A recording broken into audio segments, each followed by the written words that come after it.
Hey guys, welcome back. This is Bohemian Gent, so that's Caesar. That's Brian. And today we're going to be reviewing Suicide Squad. We are. Where are you sitting at with this movie? I kind of thought the movie was all over the place. It was fun. There was a lot of murder and kills and chaos, which, you know, you can kind of get sucked into. Mm-hmm. It wasn't the greatest movie. I definitely expected more from James Gunn. Gotcha, for sure. It's kind of my first impressions is I instantly thought of two movies when I watched this movie. Guardians of the Galaxy and Avengers. Okay. It seems like a combination of the two to me, with them having a big bad villain, kind of a team up kind of thing, but just have that fun, playful environment that you got from Guardians of the Galaxy. Overall, it's weird that I really enjoyed this movie, although it was not a great movie. It's kind of, I don't know, it's kind of like it did enough to hook me at the very beginning. Yeah. Like, the first thing that came to my mind was, you cannot put Johnny Cash in this film and disappoint. If you put Johnny Cash in there, you better deliver. I have something that maybe you haven't thought of. I don't know. We haven't discussed it. This is the first movie we haven't watched together in our reviews.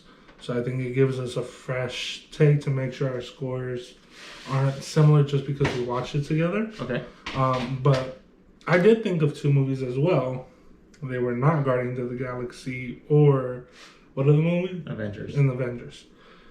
So the two movies that I thought about were Once Upon a Time in Hollywood and Reservoir Dogs. This movie, in my opinion, tried to copy Quentin Tarantino. It tried to have you on a one slow burn ride as it interlapped other stories and then try to blend them all together to be cohesive. People have tried to copy Tarantino and they have failed miserably. I agree. Just like James Gunn did on The Suicide Squad. Okay, so completely different take on it. I was not a fan of Once Upon a Time in Hollywood, so maybe that's why I just kind of don't remember that movie in that kind of way. Yeah. But I can see where you're coming from and kind of do. I can, now that you mention it, I can kind of make those connections as well. I kind of just, I guess my mind went to those because I stuck within the comic book universe kind of, yeah. But what would you give the overall storyline, or what do you think of the overall storyline in a little more detail? The storyline was very all over the place for me. It's not that it was high and mighty and intellectual. It was just chaotic. It would try to implement one storyline, and then they really didn't dive deep into it, or they tried to implement multiple things, and it just didn't work. The story, for me, out of a 10, I'd give it a 4. It just wasn't cohesive enough. It wasn't. They didn't build off the events from the last movie. I think that was intentional. Okay, I'll let you continue. It could have been, but you're using a lot of the same characters, so I thought there would be a little flashback or a little comment. Like, even with Rick Flag, he was dating the main antagonist from the last movie, and she's never mentioned. Yeah, but I think they intentionally went away from it just because the first one got such bad reviews, such negative publicity around it. Yeah. I think that's why they kind of went away from it. I actually gave the storyline a 4 as well. I think I see the storyline differently though, because I do think that, like you're saying, it's a very coherent storyline, and I like how they kind of stuck with it. I like how they didn't do that weird intro where they try to give everyone their 10 seconds of fame at the beginning of the movie. Yeah. I thought they were gonna do it again, and I was like, why are you doing this again? Yeah, that was terrible. But they did a good job of just blending it into the story instead of these weird one-off shots. Yeah.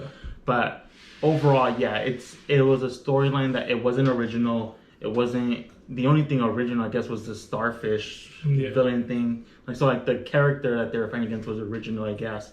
But the whole storyline, like I said, it was just, oh, let me pull that from Guardians, let me pull this from Avengers, let me pull that from here, and they just kind of smashed it together. Yeah. Which is why I give it a 4. But I did find it entertaining. I thought the movie had a lot of good, like, one-punchers, like one-punch lines. Kind of the one that comes to my mind is when Bloodsport and Peacemaker, they're just going back and forth throughout the whole movie. And there's like one scene where he was like, nobody likes a show off. And he's like, unless what they're showing off is really, really cool. Yep. And he like there's like this split second and he turns around and he's like, God, he's right. I was like, died. That whole sequence was cool. Yeah. They were like the trick kills and, and all that was pretty cool. They were competing back and forth. That was pretty funny. I love the ending where they get to the captain's tent. Yeah. And Rick Flag is like, what happened to my team? There is nobody out there. We don't see anybody. Yeah, that was pretty good scene. So it definitely had its moments. I did like a lot of the comedy in the movie. I don't know kind of where that landed for you, but I definitely did like the comedy. But kind of moving on a little bit, what do you think of the characters? So the comedic punchline of the characters did raise the score up for me, where I would give it a 6 out of 10. Yeah. Because the characters had life. They were people that you kind of were getting invested in, even though we kind of knew, or we do kind of know, it's a Suicide Squad. A lot of the people are going to die. A lot of them. I was kind of shocked that Rick Flag died, because he's kind of the leader of the group. The unofficial, official leader of the group. It's a spoiler review. We'll comment that. And so you did watch the post-credit trailer? I did not. Oh, okay. So I guess I'm about to ruin this for you. Okay, tell me. He does not die. The post-credit scene is him in a hospital on life support and on path to make a recovery. Okay. I don't know where they're going to take it. I'm sure there's some kind of story, comic book tie in there that I don't know. So double or spoiler review. Rick Flag does not die. You got a 2 for 1. You're welcome. No, yeah, he does not die. I know. And I had a strong feeling about that when they did do the like the inside shot of his chest when you saw the blade pierce his heart. Yeah. I thought that was intentional, and they're like they're gonna tie that into how he lived or something like that. Like the blade stayed in there, so it cauterized some weird thing. Yeah. But I had a feeling for it. But I think I gave the characters a 7. I think I'm a little bit higher with you. I thoroughly loved how the characters were interacting. And I think that's what really brings them up. Was it Will Smith? Was it a kill shot? It was Deadshot in the first one? Yeah. I thought they kind of did a good job of moving on from him with Bloodsport and Peacemaker kind of both taking on that same role. That same man's one of the alpha leaders. Exactly. Trick shot type of character. Yeah. Thought they had a very, very fun kind of interaction with each other. I liked Harley in this movie. I didn't think she was over the top. She had enough of it in it. I thought she was kind of funny in some moments. So I did like her in it.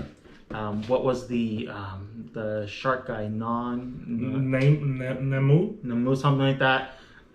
That whole like dumb fish kind of thing. I like the tie-ins with Hulk. Yeah. Like at the end when they're like num num. Yeah, num num. It kind of just thinks Hulk smash, then Avengers tie-in. Yeah. But yeah, I think I give the characters a 7.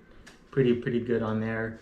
I don't know if you have any final thoughts on characters. Yeah, so I love Margot Robbie. I love Harley Quinn. I'm just so tired of her being portrayed as stupid.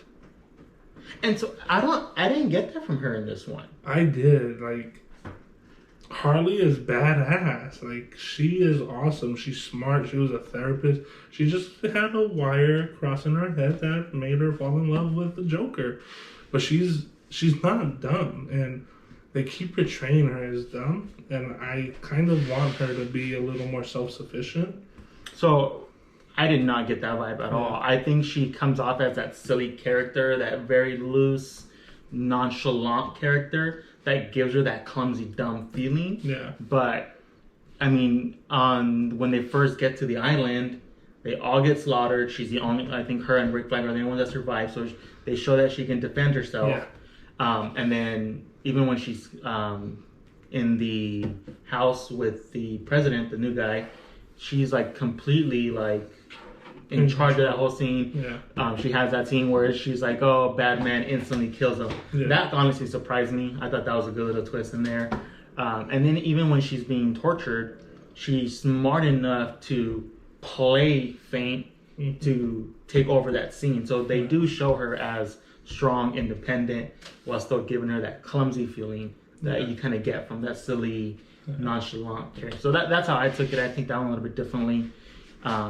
But kind of moving on a little bit from characters, unless you have any more rebuttals. No, I was just going to say, I love that scene where she sees Rick and Bloodsport trying to save her. Oh, yeah. She's like, I can go back I can go back inside of you. I just want to try to save me again. Yeah. See, that's like the hard, like I'm safe, but I'll play down the stress again. Yeah.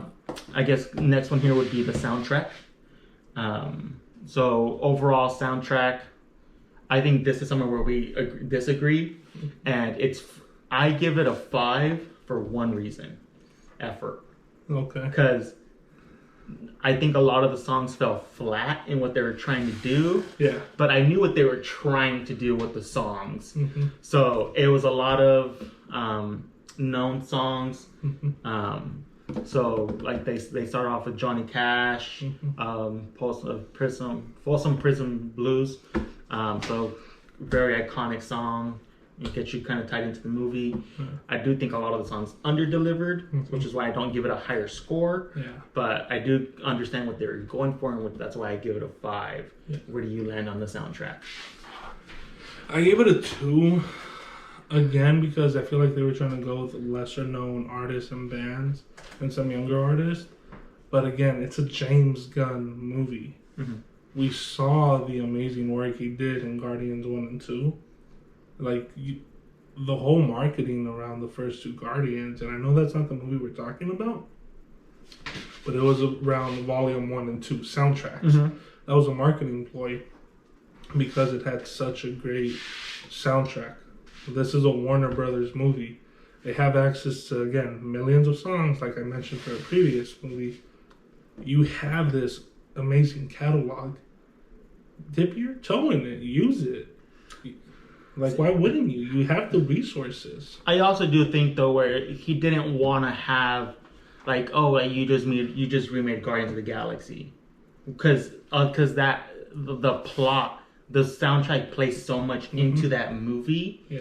Where I think the songs here were more for our enjoyment, not in terms of playing a part in the movie. Because like in Guardians, you have that scene where the security guard's listening to them, so they're listening to the songs as we are. Yeah. So we're kind of being immersed into that. Processed. Whereas I think this one it's more for our enjoyment, which is why I don't think they did that similar option. Yeah. Again, this is why I think it lands higher for me than it does for you. But I totally agree where you can go with better songs, but I can see what they were going for. What do you think of the cinematography of the film? The movie was shot decently. I know they kept trying to go for using the elements as the next chapter. Again, which was very reminiscent of Tarantino and him doing his chapters or his volumes or his books. I just didn't like it. I felt like they were very predictable, and they were used a little too often. The movie was decently shot. There was no really memorable scenes. Like, I didn't like the little flowers that were shooting out of Harley's javelin. Yeah, that was weird. That was weird. I didn't know that. I was like, what is up with this? I think they were trying to tie it back in with the bubble guy. I forgot his name. Polka dots. Polka dots. Yeah, the polka dot guy. But I was like, yeah, the flowers were weird. I don't know what that was there. And then the only cool scene was when it was completely white, and then you see the X-Force team walking out. It's supposed to be rain and thunder kind of thing. Yeah, that was pretty cool. Yeah, the rain's gonna provide us coverage, but it was just white. It was the small blizzard effect. Yeah, that was interesting. So this movie really didn't have too many spectacular scenes or beautifully shot scenes. Even like the helicopter explosion in the first scene just wasn't that good. Agreed. Yeah, and I expected more from the movie. And I think that's why my thoughts a little low. But I'd give it a 4 out of 10. 4. So I mean, you said it perfectly. I think I gave it a 4 as well. I mean, I really don't have anything to say in terms of cinematography. I think you captured that pretty well. So I'll kind of move on to the significance of the film, and I also give the significance a 4 because it's a great standalone film, like in its overall kind of concept. Exactly, yeah. I don't think it plays much for the overall DCEU. It didn't do much for that. Obviously, they're going to continue with the Suicide Squad movie, so it did something for that franchise. Yeah. But it didn't do anything for the DCEU, which is what I think they're trying to do, especially over the last few years with kind of how much Justice League flopped. I know the Snyder Cut kind of redeemed that movie a lot, but it's for the casuals. They didn't go spend 4.5 hours watching that. Yeah. So I don't think it did a lot in terms of that for the DCEU, which is why I only give it a 4. Where do you land in terms of the significance of this movie? I give it a 6 on its scale of significance. I think, well, now that I definitely know that Rick is most likely going to survive, I kind of like bumped my rating up, but I'm going to stick with a 6. The reason being is, at the end of the movie, we see that Amanda Waller's team kind of turns on her. Yeah, I think that's something that we need to talk about. And she's trying to kill the anti-heroes for trying to save people, which I think is going to help the rest of the team not be afraid of her, which is going to lead up to, I believe, them retaliating against her and going public. And for some reason, even though it hasn't been announced or nobody's said anything, I feel like this X-Force is going to coincide with like a Shazam movie in the future. Okay. And I think they're going to interloop together. So I think like the obvious thought would be like, oh, the X-Force and Suicide Squad is going to team up or like coincide with Batman or Superman. I really think it's going to go in the term of Shazam. And I think we're going to get a crossover between those two movies. Okay. And I think it's going to have to do with like the Senate and public hearings and public outcry.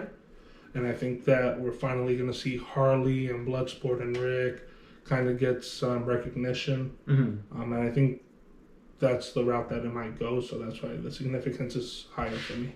Gotcha. I do think that Amanda Waller's team's turn was a pretty important part of this movie.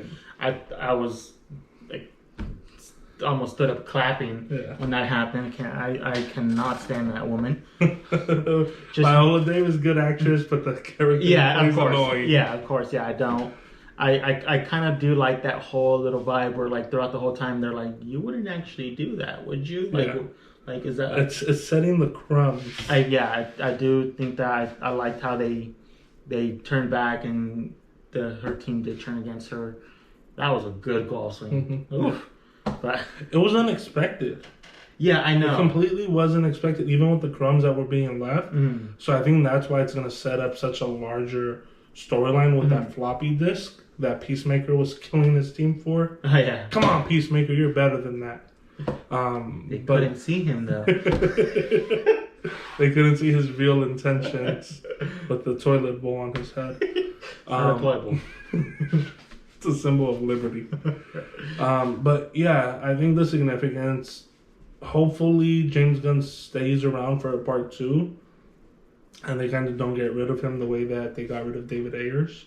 But I really could see like a tie-in into the Shazam and Black Adam universe. So I think that'd be pretty cool. Black Adam's coming out this year? I'm not sure. I think it's early next year, like February, March next year. But I know The Rock's putting in work for that, so I'm excited. Yeah, I know, definitely. So that should be a good film.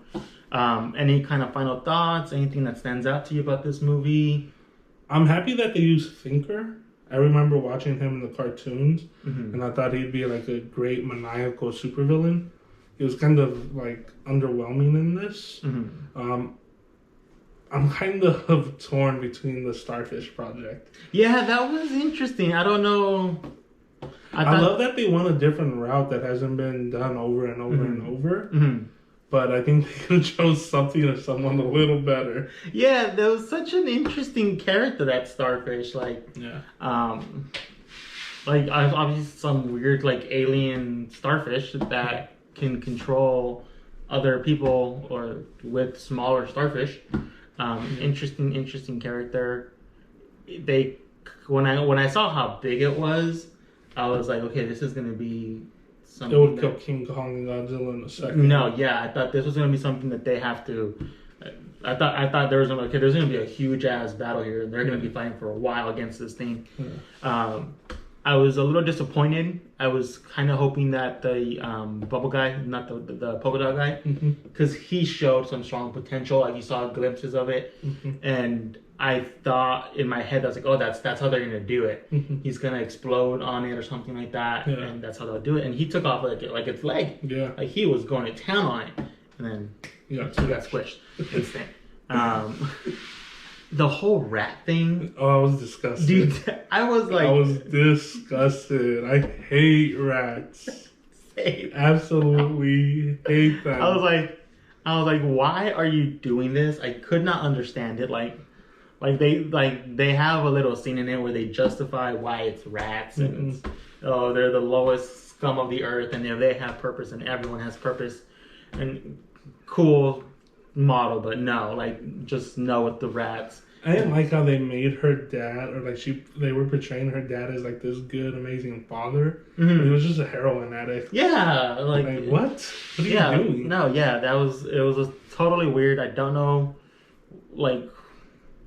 I don't know how a room of creative said rats. Yeah. Like I don't know how you land on that. Like how is that your final outcome? How is that how you beat the monster? Rats, really? Like, okay. When she took out the wand, I was like, oh, she's going to control the monster. Yeah. That would have been entertaining for me. Oh, that would have been cool. Because her dad was showing her how to control. Yeah. That would have been a way better storyline or way to finish it. That's what I was thinking. I thought she was going to end up controlling it, have it self-suffocate or something. Yeah. I thought that was going to be the punchline. But, I don't know. It's just, I don't... It's weird how kind of this movie ends and kind of with that end, but kind of just to wrap it up here, I guess for me, my overall score for the movie was a 24. Again, these are out of 50, so it's kind of right, just dead center movie, kind of slightly below average. I do think it's very enjoyable. I think I can definitely hit those. I think those punchlines will hit over and over again. I think kind of for the movies that we reviewed so far, it is kind of right in the middle of a pack for them. For me, I don't know. I give it a 22 out of 50. I probably won't rewatch it. Even if it's on TV, I'll probably keep flipping through. I honestly like the first one better than this one. The first one had a more cohesive storyline. The villain was true. I just like the first one more. Honestly, the first one to me is forgettable. I do think I'm like, now that I'm sitting here actually trying to think about what the first storyline was, I had so many issues with that movie, but I personally like this one a little bit more than the first one. But yeah, I mean, overall, I think if you haven't watched it, I think you'll enjoy watching the film. I think it's worth going out of your way. It's free on HBO Max. Yeah, sign up for that HBO Max. It's not like you have to pay for the movie or anything like that. I don't think you're going to feel like you wasted your time, but that kind of wraps it up for me. Yeah, that's it.